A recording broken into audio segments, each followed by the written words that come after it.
and welcome to Newsline. Today, Oxfam reports Afghan police not yet ready to uphold the law. Alcohol and drugs not responsible for the death of a young Aussie backpacker in Rome. And the hole in the ozone layer returns. First up, the government and pro-pokey reform independents are fuming over comments made by Channel 9 broadcasters during yesterday's NRL Grand Final. Negative comments about the pokey reform during the live coverage are said to have breached broadcast rules on political advertising. Independent MP Andrew Wilkie is accusing the sports commentators of deceiving the 80,000-strong audience. The MP said a letter of complaint will be sent to the Australian Communications and Media Authority. The complaint follows the government's recent call to hold an inquiry into the Australian media.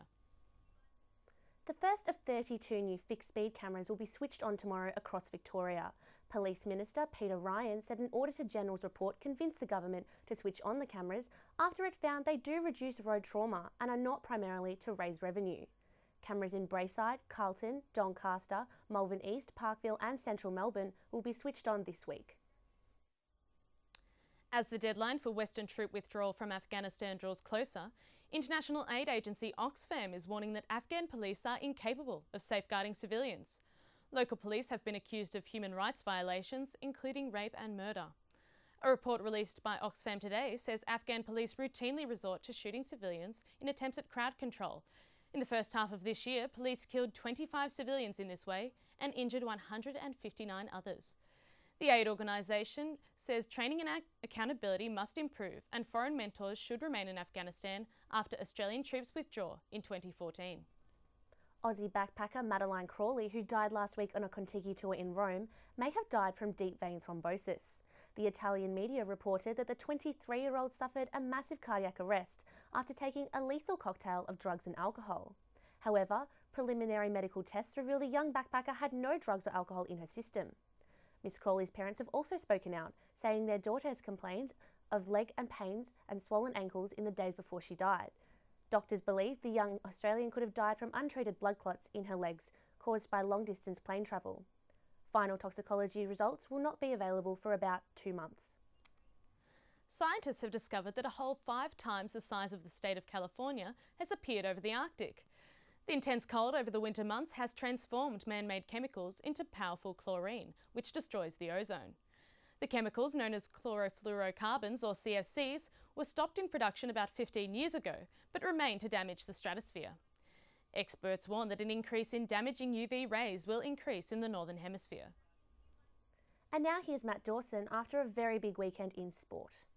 It sure was a magnificent weekend. Mick Malthouse may have left Collingwood, but Nathan Buckley will still have an old hand to guide him when he takes the role of senior coach next year.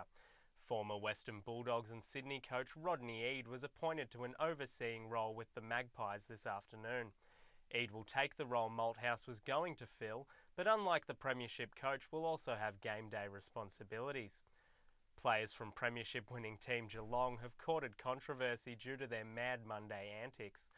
Norm Smith medalist Jimmy Bartel dressed up as the so-called St Kilda schoolgirl Kim Duthie, and Mitch Duncan dressed as disgraced former player-manager Ricky Nixon. The pair were photographed holding hands as they walked between pubs. Bartel hoped people would see the funny side, though AFL legend Ron Barassi has slammed the pair's dress-up as in poor taste. Basketball star Andrew Bogut is tonight expected to name which NBL club he will play for during the NBA lockout, pending insurance approval. It is strongly rumoured the Milwaukee Bucks centre will suit up for the Sydney Kings, but the Gold Coast Blaze and the Adelaide 36ers remain in the race. If he joins the King, his first game will be against the Melbourne Tigers on Friday night at the State Netball and Hockey Centre, and that's all in sport. Thanks, Matt. To the weather. It's been mostly sunny in Melbourne today with a top of 20 degrees. Tomorrow looks fine and sunny with a top of 23.